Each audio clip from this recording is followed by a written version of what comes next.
بسم الله الرحمن الرحيم. الحمد لله الذي أنزل على عبده الكتاب ولم يجعل له عوجا قيما لينذر بأسا شديدا من لدنه ويبشر المؤمنين الذين يعملون الصالحات أن لهم أجرا حسنا ماكثين فيه أبدا وينذر الذين قالوا اتخذ الله ولدا ما لهم به من علم ولا لآبائهم كبرت كلمة تخرج من أفواههم إن يقولون إلا كذبا فلعلك باخع نفسك على آثارهم إن لم يؤمنوا بهذا الحديث أسفا إنا جعلنا ما على الأرض زينة لها لنبلوهم أيهم أحسن عملا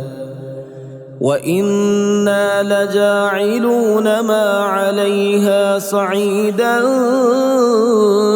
جرزا أم حسبت أن أصحاب الكهف والرقيم كانوا من آياتنا عجبا إذ أوى الفتية إلى الكهف فقالوا ربنا آتنا من لدنك رحمة وهيئ لنا من أمرنا رشدا فضربنا على آذانهم في الكهف سنين عددا ثم بعثناهم لنعلم أي الحزبين أحصى لما لبثوا أمدا نحن نقص عليك نبأهم بالحق إنهم فتية آمنوا بربهم وزدناهم هدى وربطنا على قلوبهم إذ قاموا فقالوا ربنا رب السماوات والأرض لن ندعو من دونه إلها لقد قلنا إذا شططا هؤلاء قومنا اتخذوا من دونه آلهة لولا يأتون عليهم بسلطان بين فمن أظلم ممن افترى على الله كذبا وإذ اعتزلتموهم وما يعبدون إلا الله فأووا إلى الكهف ينشر لكم ربكم من رحمته ويهيئ لكم من أمركم مرفقا وترى الشمس إذا طلعت تزاور عن كهفهم ذات اليمين وإذا غربت تقرضهم ذات الشمال وهم في فجوة منه ذلك من آيات الله من يهد الله فهو المهتد ومن يضلل فلن تجد له وليا مرشدا وتحسبهم أيقاظا وهم رقود ونقلبهم ذات اليمين وذات الشمال وكلبهم باسط ذراعيه بالوصيد لو اطلعت عليهم لوليت منهم فرارا ولملئت منهم رعبا وكذلك بعثناهم ليتساءلوا بينهم قال قائل منهم كم لبثتم قالوا لبثنا يوما أو بعض يوم قالوا ربكم أعلم بما لبثتم فابعثوا أحدكم بورقكم هذه إلى المدينة فلينظر أيها أزكى طعاما فليأتكم برزق منه وليتلطف ولا يشعرن بكم أحدا إنهم إن يظهروا عليكم يرجموكم أو يعيدوكم في ملتهم ولن تفلحوا إذن أبدا وكذلك أعثرنا عليهم ليعلموا أن وعد الله حق وأن الساعة لا ريب فيها إذ يتنازعون بينهم أمرهم فقالوا ابنوا عليهم بنيانا ربهم أعلم بهم قال الذين غلبوا على أمرهم لنتخذن عليهم مسجدا سيقولون ثلاثة رابعهم كلبهم ويقولون خمسة سادسهم كلبهم رجما بالغيب ويقولون سبعة وثامنهم كلبهم قل ربي أعلم بعدتهم ما يعلمهم إلا قليل فلا تمار فيهم إلا مراء ظاهرا ولا تستفت فيهم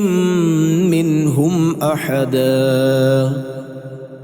ولا تقولن لشيء إني فاعل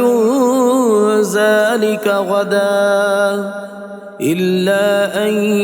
يشاء الله واذكر ربك إذا نسيت وقل عسى أن يهديني ربي لأقرب من هذا رشدا ولبثوا في كهفهم 300 سنين وازدادوا 9 قل الله أعلم بما لبثوا له غيب السماوات والأرض أبصر به وأسمع ما لهم من دونه من ولي ولا يشرك في حكمه أحدا واتل ما أوحي إليك من كتاب ربك لا مبدل لكلماته ولن تجد من دونه ملتحدا واصبر نفسك مع الذين يدعون ربهم بالغداة والعشي يريدون وجهه ولا تعد عيناك عنهم تريد زينة الحياة الدنيا ولا تطع من أغفلنا قلبه عن ذكرنا واتبع هواه وكان أمره فرطا وقل الحق من ربكم فمن شاء فليؤمن ومن شاء فليكفر إنا أعتدنا للظالمين نارا أحاط بهم سرادقها وإن يستغيثوا يغاثوا بماء كالمهل يشوي الوجوه بئس الشراب وساءت مرتفقا إن الذين آمنوا وعملوا الصالحات إنا لا نضيع أجر من أحسن عملا أولئك لهم جنات عدن تجري من تحتهم الأنهار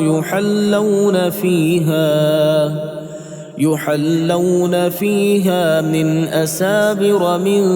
ذهب ويلبسون ثيابا خضرا من سندس واستبرق متكئين فيها على الأرائك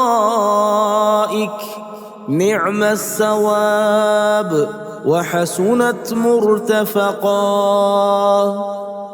واضرب لهم مثل الرجلين جعلنا لأحدهما جنتين من أعناب وحففناهما بنخل وجعلنا بينهما زرعا كلتا الجنتين آتت أكلها ولم تظلم منه شيئا وفجرنا خلالهما نهرا وكان له ثمر فقال لصاحبه وهو يحاوره أنا أكثر منك مالا وأعز نفرا ودخل جنته وهو ظالم لنفسه قال ما أظن أن تبيد هذه أبدا وما أظن الساعة قائمة ولئن رددت إلى ربي لأجدن خيرا منها منقلبا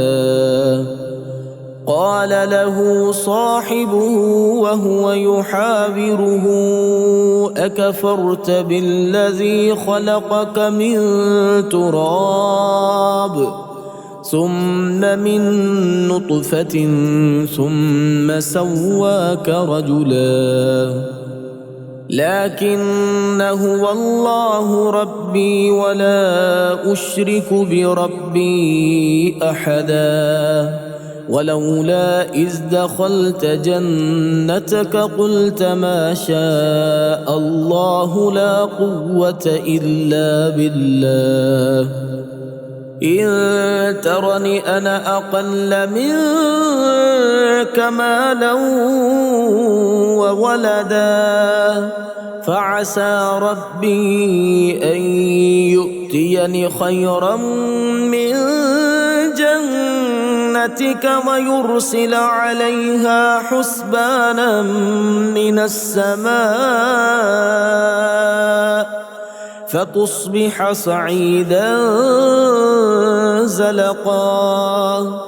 أو يصبح ماؤها غورا فلن تستطيع له طلبا وأحيط بثمره فأصبح يقلب كفيه على ما أنفق فيها وهي خاوية على عروشها ويقول يا ليتني لم أشرك بربي أحدا ولم تكن له فئة ينصرونه من دون الله وما كان منتصرا هنالك الولاية لله الحق هو خير ثوابا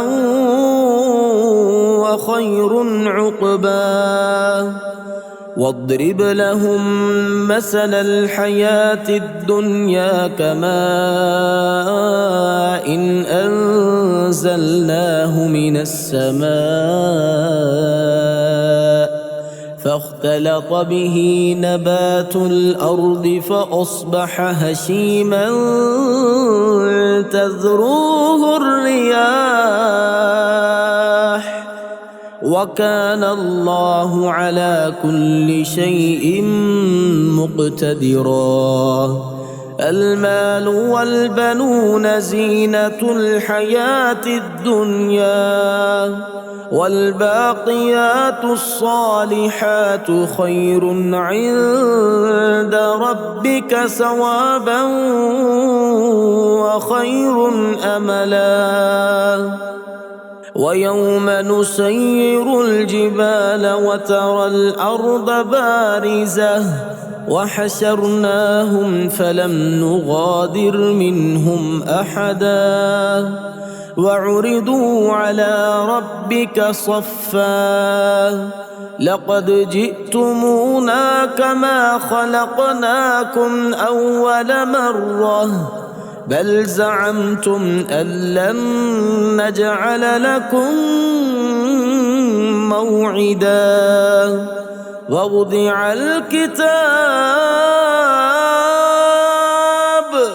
ووضع الكتاب فترى المجرمين مشفقين مما فيه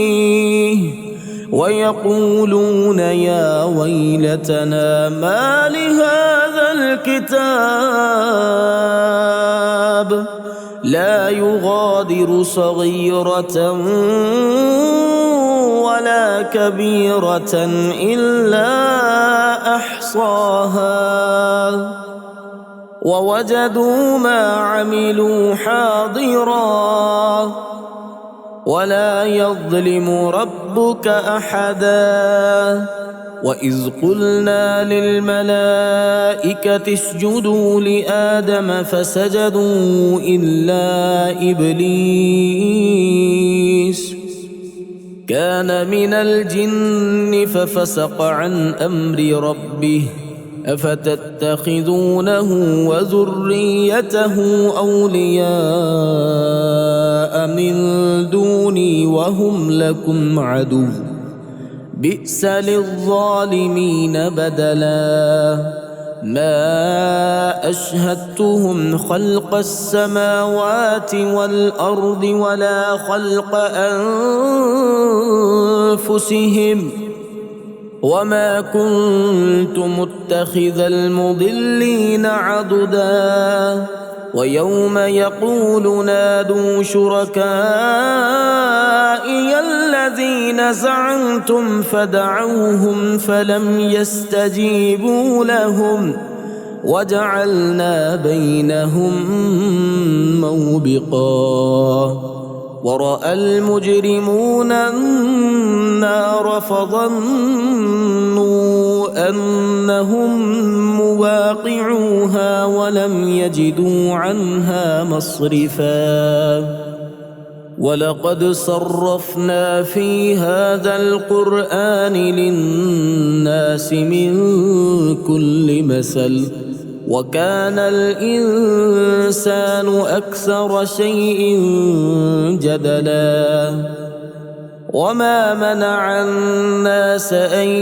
يؤمنوا إذ جاءهم جاءهم الهدى ويستغفروا ربهم إلا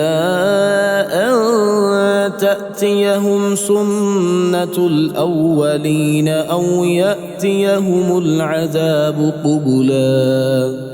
وما نرسل المرسلين إلا مبشرين ومنذرين ويجادل الذين كفروا بالباطل ليدحضوا به الحق واتخذوا آياتي وما أنذروا هزوا ومن أظلم ممن ذكر بآيات ربه فأعرض عنها ونسي ما قدمت يداه إنا جعلنا على قلوبهم أكنة أن يفقهوه وفي آذانهم وقرا وإن تدعهم إلى الهدى فلن يهتدوا إذن أبدا وربك الغفور ذو الرحمة لو يؤاخذهم بما كسبوا لعجل لهم العذاب بل لهم موعد لن يجدوا من دونه موئلا وتلك القرى أهلكناهم لما ظلموا وجعلنا لمهلكهم موعدا وإذ قال موسى لفتاه لا أبرح حتى أبلغ مجمع البحرين أو أمضي حقبا فلما بلغا مجمع بينهما نسيا حوتهما فاتخذ سبيله في البحر سربا فلما جاوزا قال لفتاه آتنا غداءنا لقد لقينا من سفرنا هذا نصبا قال أرأيت إذ أوينا إلى الصخرة فإني نسيت الحوت وما أنسانيه إلا الشيطان أن أذكره واتخذ سبيله في البحر عجبا قال ذلك ما كنا نبغي فارتدا على آثارهما قصصا فوجدا عبدا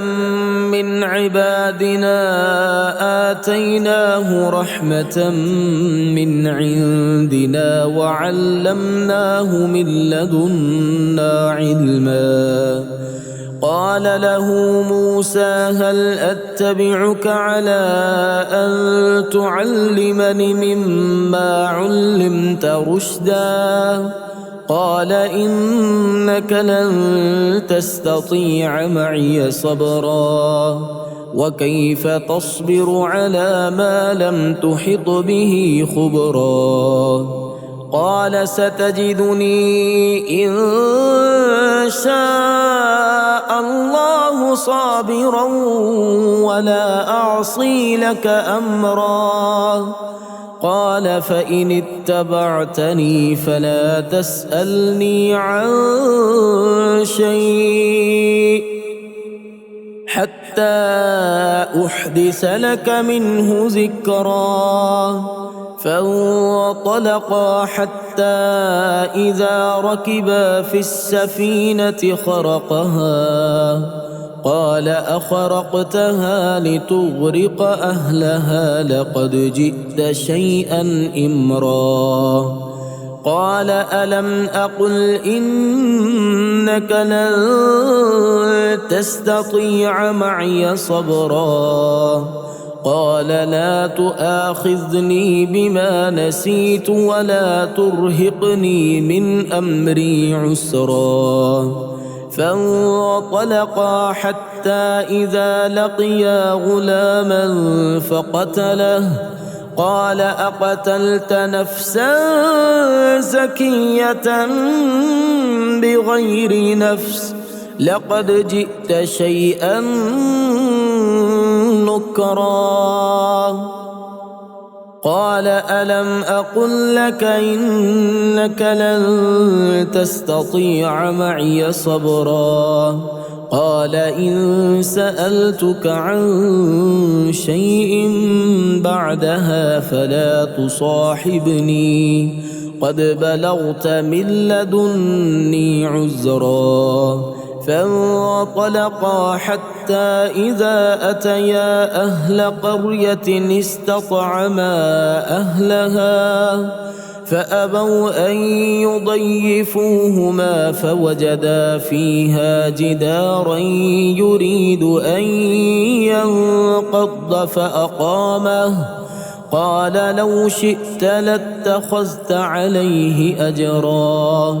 قال هذا فراق بيني وبينك سأنبئك بتأويل ما لم تستطع عليه صبرا. أما السفينة فكانت لمساكين يعملون في البحر فأردت أن أعيبها وكان وراءهم ملك يأخذ كل سفينة غصبا. وأما الغلام فكان أبواه مؤمنين فخشينا أن يرهقهما طغيانا وكفرا فأردنا أن يبدلهما ربهما خيرا منه زكاة وأقرب رحما. وأما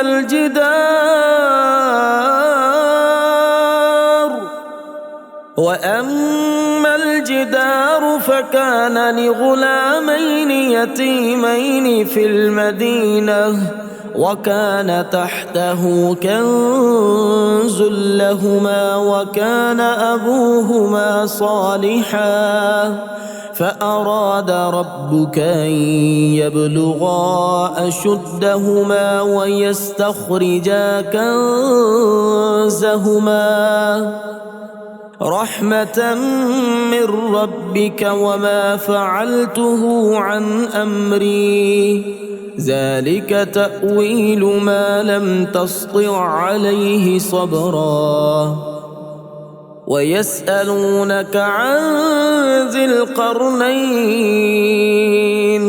قل سأتلو عليكم منه ذكرا. إنا مكنا له في الأرض وآتيناه من كل شيء سببا فأتبع سببا حتى إذا بلغ مغرب الشمس وجدها تغرب في عين حمئة ووجد عندها قوما قلنا يا ذا القرنين إما أن تعذب وإما أن تتخذ فيهم حسنا.